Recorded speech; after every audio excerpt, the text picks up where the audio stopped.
What's going on, everybody? Welcome to another edition of the Black Mental Health Podcast. I'm your host, Reg. Join with me for the first time, my first guest is my man, Rich. What's going on, y'all? Happy to be here, brother. You happy to be here? Yeah.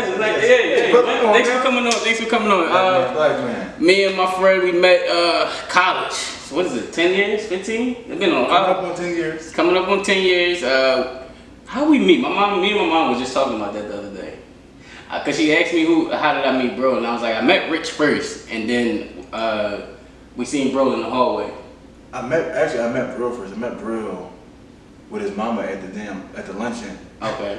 I met him and his mom at the luncheon with my mom, and then later day I think I met you. How did we meet? I don't know. I don't know, but we met in college, and we've been hanging ever since. And after college, most people know my story. I was always trying to find like some entrepreneur endeavors to get in. So Rich was on that same wave of finding his own entrepreneur endeavors. But along the way, we would have deep conversations within school and while outside of school, where we talked a lot about what we now know as mental health. We didn't. I don't think we coined it or known that was the phrase, but we now know as mental health. And we had like a lot of stories that we were sharing amongst each other. I know one in particular that we shared was one with our fathers, and how see, my biggest fear, I know my dad gonna watch, he's gonna be on the podcast too, is running behind I'm running from the ghost of my dad. And my dad, he was a smart guy and he had all these entrepreneurial dreams, but he never amounted to what he wanted to be. And he'll be able to explain his story better, but I know Rich had that same sentiment about his father, and he loved his father to death, but it was like, I don't know, you'll better be able to tell your story than me. Right. I always felt that my dad wasn't able to accomplish everything he wanted to do. And like now in the later part of his life, it's more so like, y'all want to do this, want to do that. I never want to get to the point where I'm like in my 50s or 60s, I'm like, damn, I always regret, you know? I don't want to like, get mad at my family. I wake up one day to my family like, damn, I could have been all this, I wouldn't have been around y'all. So how do you deal with that daily? Like, I know my dad lives in a different state than me, and we have conversations, and through our conversations, I tell him this all the time, that he motivates me to not do the bad things. As far as like listen, if you don't pursue now, you'll be right where I'm at. So when you have those conversations or you have them moments with your dad, how does that make you like go in a different direction? It's funny, my dad, he says this term a lot, that the sins of his father, cast on the son. More so like, because, he did some shit in his life, right? Mm-hmm. Ain't gonna talk about that on the camera. Mm-hmm. He did some things in He was life. in the streets. I talked about my streets. My dad, he lived his life. He lived a life, right? Mm-hmm. And, it's more so things he did not accomplish or things he did do, he doesn't want to cast on the next generation. Mm-hmm. So I think about that as well, like things I pursue and choose not to pursue. Like I make sure I'm kind of going after what I want to do, so that the time comes when I have children, not one they'll be able to learn from my experiences, but also I can really tell them like, yo, I did this, so you can do even better than I'm doing. Mm-hmm. You know what I mean? So as far as like the role of your father and how much they play in the black community, like how much as him not being what you thought he should be as a father, with your perception of him, because I had that same feeling. What do you think the role of the black father, even if he's not the quote unquote the standard of what the father should be, what role do you think your dad did? Because a lot of men leave because they don't feel like they're adequate enough to handle being a dad. So what role do you think, I'm trying to formulate the question, but what role do you think he plays even though he's not who you think he should be?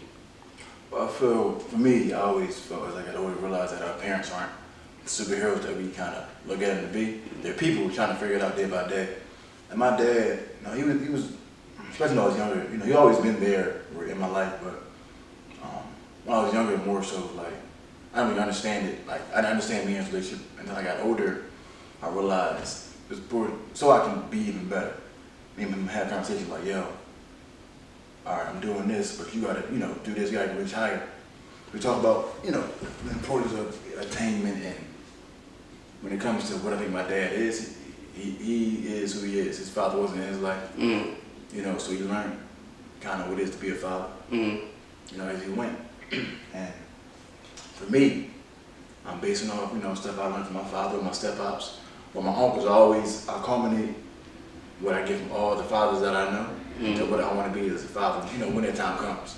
Because I realize nobody's perfect. I did have, you know, certain instances like, damn, wish my dad would have, you know, took me to here, took me to here, but he did what he could do based on, you know, his experiences. So now my next generation, you know, when I have a child, God willing, whenever that happens, it's not too soon. So basically, them just being present, and he doesn't have to be perfect, just present. Right. I'd much rather a present father than a perfect, you know, nobody. So when you were going to school, and not to lay on the college, because I'm trying to transition away from it, how was his, because he didn't go, what was his viewpoint on you going to school and you doing it? You know, you don't want the best one, you know, go to school, man. Because basically that's the role that's the story you're told. You know, go to school, you know, you get a good job, right? You learn now that's not as easy as right. You know, he did. I mean, you know, definitely did want me to go to school. Using him, I was able to, you know, get my grants. Oh yeah, I forgot about that. So yeah, that's my guy. All right, so when I remember having multiple conversations where we were talking about suicide, and like you just saying like, you know what, I don't feel like being here right now in college. Okay. And it was like, I don't remember what this specific story, but I think you remember the time when we was talking and you was like, I just don't want to. This life got heavy. Right. Yeah, we're talking about a lot of things. Suicide, you know, depression, you know, what we viewed depression at that time, a couple years ago, and more so, you know, what we thought we'd be at in life. And out of that conversation, I was telling you a story when I was up Shippensburg, like fall 2014. Everybody, I walked in the spring with everybody else that we came in with, but I didn't handle my business. I had to go up there and handle a couple more classes. And you know, I was living with my friends or whatever, but it's a rough time. I had no money, I didn't have no car to work, you know, to get to a job. You know, it was just a lot was going on. I felt like I was just up there. I was only like a class or two, and I was up there wasting time because all my friends were back working. You know, they had made it out of what they were. They made it out. Yeah, they made it out, and they were going towards it. You felt like complacent almost. Not I feel like complacency is something very different. Okay. I feel like they were walking in their path, right? But they went to school 4 years, you know, at least pursuing what it is they wanted to do. And for me, I felt I got, you know, pretty stagnant. Being up Shippensburg, I was just there, like, you know, I was, you know, found myself drinking a lot, you know, a little more than I usually do. Right after that, you know, I come from class, you know, I had me a drink or whatever, and I'm like, that's okay, but I was just doing just to do it. It wasn't like a reason why. And after a while, I felt kind of low, like, yo, damn, what am I really doing? I didn't feel like no value. I feel like I was just up there, like, kind of existing instead of living. That makes sense? And I feel like a lot of people don't speak on the fact that when you go to college, it's not like you're going with the money. Like, you're going there in the hopes of obtaining money after you leave. So the struggle within that college student life of, like, trying to pay for laundry to get done, trying to pay for events, trying to just a different life doesn't stop when you go to school. School, right? It's not that protection. And my homeboy always said this to me: college is a microcosm of life, right? It's a little example of what life's going to be like, right? You got all your people, all your different interactions. You live in, you know, your own, you know, most time for the first time. You know, you're responsible for your food, money, all that, living, and all that. So, you know, when you're up there, you realize you kind of get to the groove, right, of what's going on. Then something happens, right? So for me, it was going back to school after I thought I was done, right? I was done on my loans and all that, right? I barely had enough money to get to school that time, like to enroll in school. So that was a thing, and you know, you don't want to call home and ask for money after a while, you know what I mean? Right. Like, because you feel like it's on me, right? So you kind of got to make do. And all that kind of encompassed what you was talking about, you know, these thoughts of depression and things of that sort, where back then we didn't really understand it, but now we can kind of put a name on it. And it was like, in many ways, I didn't value myself. I didn't feel like I was doing enough to become a better person. I was kind of just going through the motions. And I mean, that was the phone conversation I had with you. I honestly didn't feel like being here. And it was like one of the thoughts was like, damn, is my life really valuable You know, I don't think I would never have done anything to harm myself. But I mean, I say that now, not knowing what's going to happen in life, right? Right. You never know. I never know to get to that point. Right. Not because I spoke on the first episode about how, like I text all my friends, and I may have rushed over. I was kind of nervous the first episode, so I may have rushed over it. But I remember I texted a few. You were one of the people I texted. I'm like, yo, take care of my son. I don't want to be here no more. And it was because the pressure of like being a father, being a man, being all of that stuff, and like you said, feeling like you have no value. It started to weigh heavy on you. It was like, yo, I just want the pain to stop. I just want the pain to stop. So you tend to just, how did you dig yourself out of that hole? Honestly, like, it took a little time, and also like this. I think I want to say YouTube, more so like it started with YouTube. Like, just like different little positive videos or whatever. Oh, watching motivational. Yeah, motivation videos, and then also like realizing I got family back home that really care about me. Family and friends that really care about me, and this is not gonna last forever.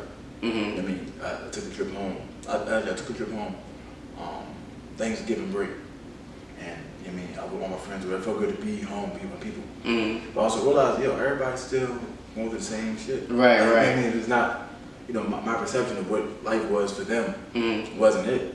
You know what I mean? So sometimes you really gotta figure out what's really going on versus your perception, and that kind of helped me refocus and realign. And, you know, now, you know, I have, you know, little episodes or whatever.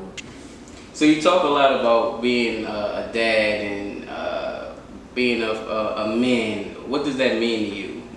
Because a lot of it in the black community, we don't really have our fathers around, as we talked about earlier about your dad and how it meant to you as a man. What do you think you'll mean as a man, or what you're meaning as a man or a dad in the future? So I'll just dissect that. So the first thing, what does being a man means to you? Okay, being a man means to me, being a man of your word, being somebody of your word, right? You're gonna say something. If you say you're gonna do something, then do it. Also, I think being a man, or being a man is considered being a woman too. Being a man for me means pursuing things that are uncomfortable, or doing things that are uncomfortable. More so, that's connected to the idea of growing, right? I got a little thing on my lock screen that says growth and comfort cannot coexist, right? So it's going to be uncomfortable when you get to that next point.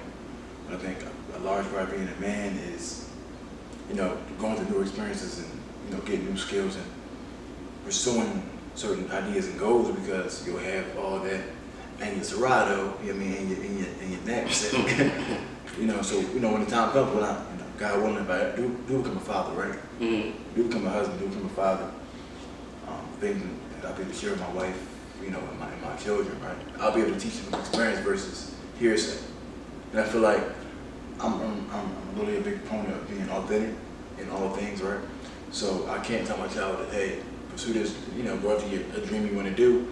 If I'm not doing it, if I didn't do it, that's fake. You setting your child up for some fake ass shit. Well, the reason why I asked that is, and maybe you can answer it, just your opinion, why do you think a lot of men have a hard time being men in the black community?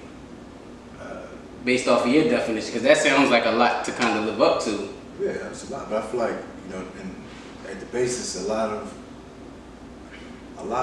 the hardships or struggles that men in our community, you know, have to be men, is based off, you know, the historical context, right? You know, whether it's war on drugs that took a lot of black fathers out of the home. You know, when in the beginning we were actually full-fledged families, right? It was a father, it was a mother. You know, it was two parents in the home, right? Until once the war on drugs, certain things happened, when the fathers were taken out, you know, because of, you know, harsh prison sentences, things of that sort, other reasons, that kind of depleted the home life, right? And what that is mothers raising sons without a father, right? I always think you need, whether it's not your father in your home, you need a good role model. Right. You know, learn how to be a man, right? Right. It's a balance in all things, right? You need your feminine energy, your masculine energy. Right. Certain things that your father can teach you, certain things your mother can teach you. So I feel as though a lot of our community doesn't have their father in their life. Mm-hmm. right? For various reasons, right? Mm-hmm. And I ain't gonna get into that because I don't know everybody's story. Everybody has their own Everybody person. gets stories, you know, Right. But I also feel like society, a lot of popular culture kind of pushes the image of, you know, this is what it takes to be a man. Not even just a black man, right? Mm-hmm. This gotta do, you know, macho, gotta do this, gotta do that, right? Mm-hmm. There's certain developmental things that we're not taught about how to be a man, right? Mm-hmm. That emotional intelligence that we need, right? Mm-hmm. That we don't learn until we get older for the most part. Right. You know, we didn't, like as many were discussing, you know, depression or, you know, mental health and the importance of, you know, talking things out. Right? Mm-hmm. I mean, you have been counseled to each other multiple times. Right. That had, knowing that it's okay to talk to somebody about something you're going through Mm-hmm. versus having it, you know, build all up in you is okay. Right. And I think there's some things we aren't taught. Right. You know, you talk like, yo, boom, hunt, go hunt, that's it. Right. I mean, that's it. Like, so, yeah, there's other stuff besides hunting. Why do you think it's so tough for other men to, like you said, we have counsel with one another to open up to other men to have that dialogue? Why do I think it's like? Why do you think men don't want to have that dialogue? We're socialized to be hard. Right. We're socialized to be very hard, very, yo, boom, I'm this way, that's it. Mm-hmm. You know, any type of vulnerability, you know, is shown as weakness, which is not true. Mm-hmm. You learn as you get older, more so mature. But I think a lot of men don't want to open up with you, gonna seem weak. Mm-hmm. You know what I mean? You don't want to ask you for help. Cause man, like, yo, sound like I need you. I don't need you. You know what I mean? Like, I need you. Well, do what I gotta do and make everything happen on my own. How do you when you talk about being a dad, how do you plan to instill that into your son? Because I had a discussion on Facebook with someone, and we were talking about how she was upset because she heard another father yelling at his son, telling him, "Yo, stop bitching, stop complaining, like stop that crying shit." Mm-hmm. And I understand what he was doing as a man, but she didn't agree with the dialogue behind it. Mm-hmm. So I told her I do the same thing with my son, just not in that same tone. I tell him to go in the room and get himself together, because everybody don't need to see you cry. Because yes, crying is a good emotion, but everybody may not perceive it as, oh, he's showing his side. I don't want him to look like it's a weakness. Right. You feel it's someone to take advantage of, because this world is cruel, and they'll see, as soon as they see you crying, oh, he a punk, and then snap on it and take advantage. So how would you instill that in your child, that it's okay to show your emotions, but it still have that, like you said, that masculinity into them? Okay, so I think the idea the overall idea I'm getting from you and then homeboy on Facebook, right, is the world ain't gonna save you. Right. Ain't gonna save you. Right. Like that aside, I do think it's okay to have a full range of emotions. Mm-hmm. You know how to express them all, but it's good to know they're there. Mm-hmm. You know what I mean? It's good to know they're in your tool belt. You know what I mean? So I think for one, I think it's very important to, you know, let your child know. I don't have no kids, y'all. Not yet. He wants them though. We talk a lot about being a dad. That's how. As much as he doesn't have any kids, he's great with my kid. I forgot. I got a new baby, y'all. I'm sorry. He's great with my kids. He's anytime soon. He's great with my sons. But and so you can tell that he has the making. So we'll have conversations about being a dad. So that's why I'm asking him that. He don't got no kids, ladies. Single. At Young King Focus. Check him out. Anyway. YNUG. Wait, did I spell it wrong? Brother, I'm trying to say it. YUNG.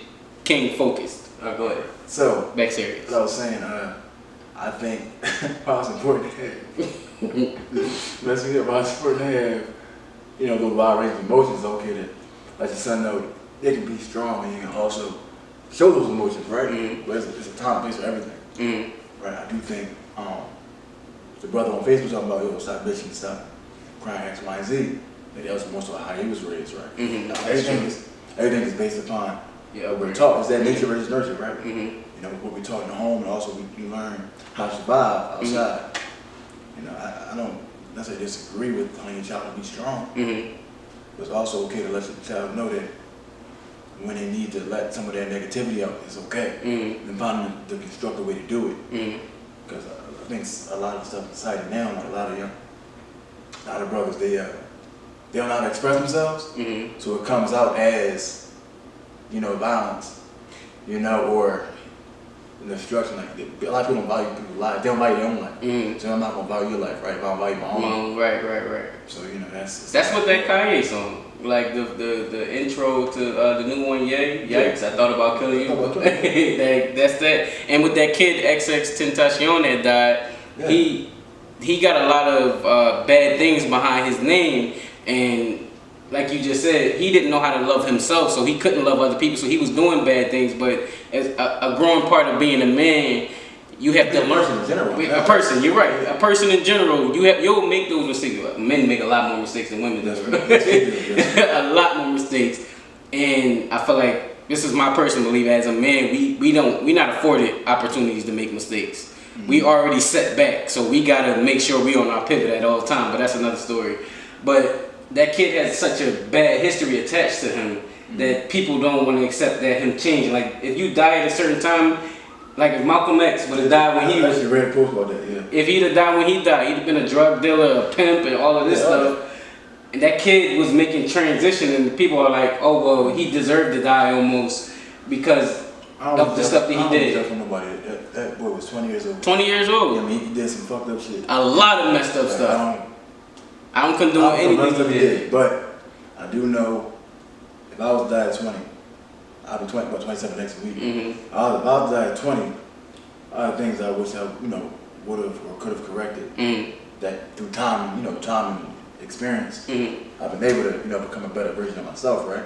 I think he was on the path to do that. He was on his path. He probably would have made a couple more mistakes, but he was on his path. And he's human, right? We're not condoning what he did, right? But he was more so doing the best he could to repair those mistakes he did, right? And at the end of the day, you can't fault nobody for trying to become better. I mean, I don't, like I said, that brother in the dirt died. That's 20 years old. true. 20 years old. 20 years old and died. All right, so you said your birthday was coming up 28.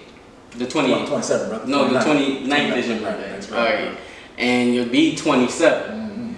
How do you feel about yourself at this point in your life? And the reason why I'm asking that is because we have a lot of conversations, like you said, our powwows where we're talking about like, we're not where we want to be in our lives. And I know a lot of people struggle with that mentally in themselves about like, I'm not liking where I'm at in my life. Like I have so much grand ideas, but my life is not a reflection of where my mind is.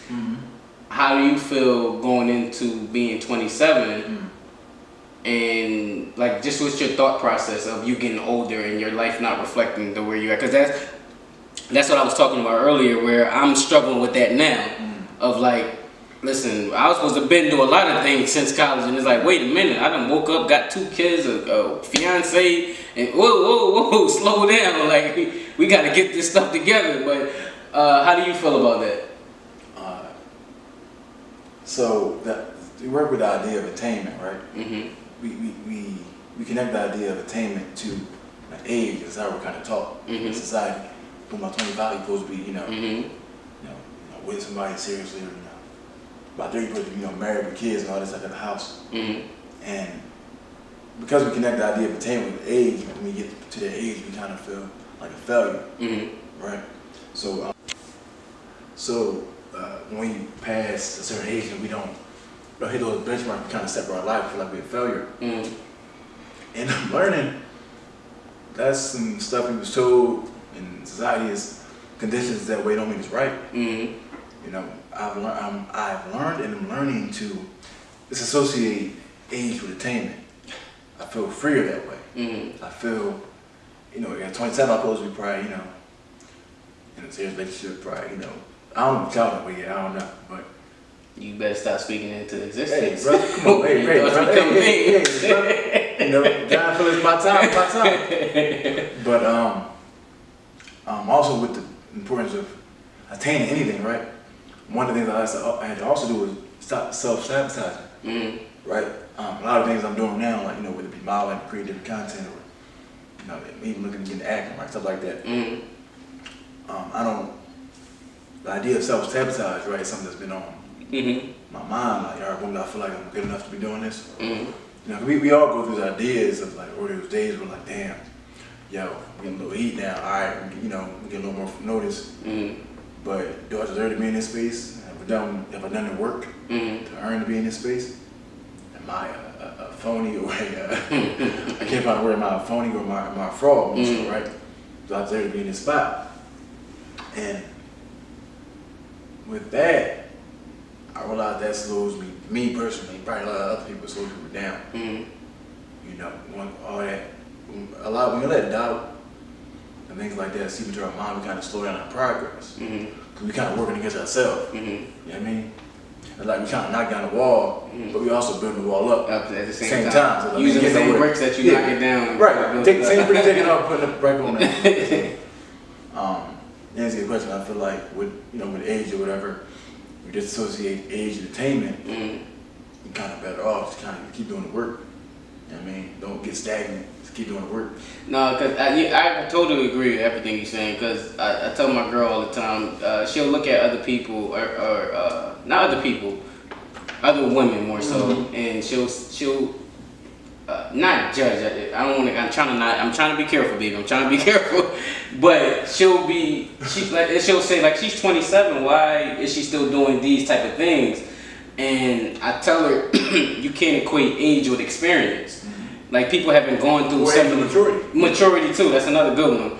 Some people have to go through things to gain the knowledge and to do things differently. But if they have never gone through them, then they can't. Yeah, we gotta go through things to go through things. Right, and they can't. So she'll be like, "Well, she's 35 or she's 42." I'm like, "Yo, the age don't mean nothing. You could be 50, 60, and you just gotta go through those things."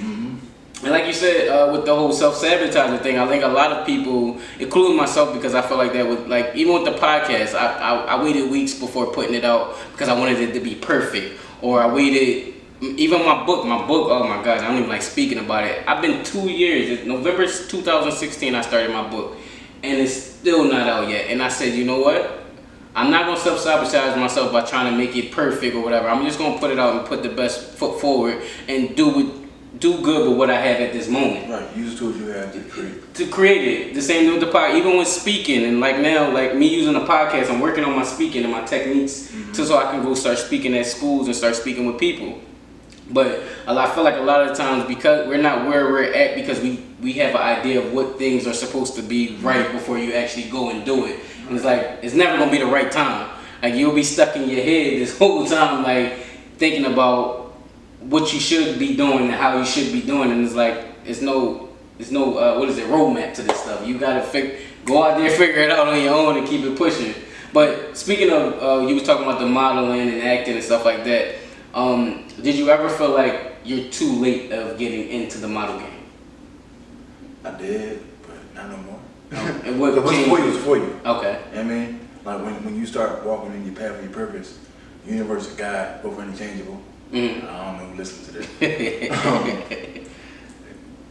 Certain obstacles being moved out your way. You know, you're walking in your purpose of your path. The obstacles and all the bad stuff is moved out your way. That's like what you're doing is right. What specific sign did you have that let you know that you were supposed to be going into the modeling realm? I started booking these jobs, getting these bags.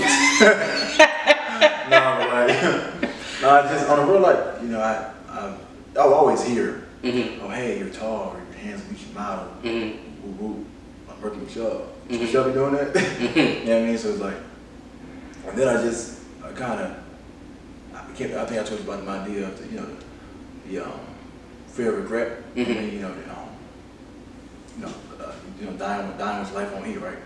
Basically, you want to do everything that you can do. When you're on your deathbed, you're not full of regret. Jeff Bezos calls it some cool behind name for it. Basically, it's minimizing. It's the regret minimization ratio, I believe. So basically, once all said and done, he wants to make sure he has done everything he wanted to do. So when his life comes to an end, he won't have regret. I feel like that's important. So for me, I kind of became fearless in terms of just trying new shit. You know what I mean? Like, I still think I'm scared to do it, but I'm going to do it because, it might be the single most greatest thing to happen in my life that I'm not doing because I'm scared. And fear is nothing but, we kind of fear, I read somewhere fear is not real. It's based on False evidence appearing real. that, but also the past, and also our perception of what can happen in the future. But when we realize we live in the present, we kind of can move smarter and move, in a more quote-unquote fearless mindset. That makes sense. So when I decide to start doing stuff or think that things are working for me, so when I start trying it and it start working, and I start getting signs from like, oh hey, I want to book you for this. I got hella news. I still get hella news, but I still do until I get yes. I want to transition out of it, but before we go to the next question, how do you keep pushing past the no's? Like, how do you know when no is enough? Like, when that no is the one you need to change that, like, that's where you need to stop at right there. Well, now I got on my birth, my buddy. That's that. Like. So we speak a lot. You were talking about being 27 coming up in a few weeks. Is it a few weeks or a few days? Whatever. Next Friday. Next Friday. We the podcast comes out the 29th. I take happy birthdays. All right. Send them happy birthdays at Young King Focus. Spell it out? No? Spelled it already. Oh. At YUNG King Focused. Okay. On Instagram, on Twitter. All right. He don't got no followers, but but seriously, we speak about you being 27. You're young, no kids, single. Why do you think a lot of men have like problem committing in the community? We don't have to speak towards you personally in your situation because we don't want to get messy here. But men and women, what's the problem? There we go. So speaking of my experience in my past, I probably wasn't ready to commit. I thought it was, but I really wasn't. Out here trying to have fun. Okay. So that was fun. So do women have to wait for men, or to go through their experience? No, I feel like no. People can do what they want to do. I think to your question, a lot of us don't see the value of being with one person because social media kind of has put this idea that everybody's replaceable. Everything's quick as a like or a DM. Okay. I think a lot of that deals with I don't want everybody to do this. My idea, the reason why people don't really want to get into relationships or whatever, one component of that is because of social media. Everybody seems replaceable, and everybody seems like you can just meet somebody new the next day. Okay. Instead of really investing in that person. All right. I think I'm out of questions here. Tell everybody where they can follow you at again, so you make sure you get the followers off of this and all of that stuff. I need all the use. Okay. On Instagram is at YUNGKINGFOCUSED. That's Young King Focused on Instagram and Young King Focused on Twitter. That's it? No other ones? Stay blessed, stay black. Let's go, bro. Oh, I'm sorry. Before we go, what does mental health mean to you? Mental health means to me having the honest and tough conversation within yourself about yourself. Okay. And what suggestions would you give out to the world regarding mental health if you had to? If you're dealing with something, talk to somebody. Make sure you reach out to your friends and your family that you don't hear from. Even the ones that you do hear from, right? Make sure you kind of let them know there's an open line of communication. That's it? Okay. Well, that's our show, guys. Follow me at Reginald A. Howard on all platforms. Tune in next week. We have another special guest. What else? When we meet up. And remember, this podcast is not a replacement to therapy. It's a place for people to share therapeutic stories. And I'll see you guys next week.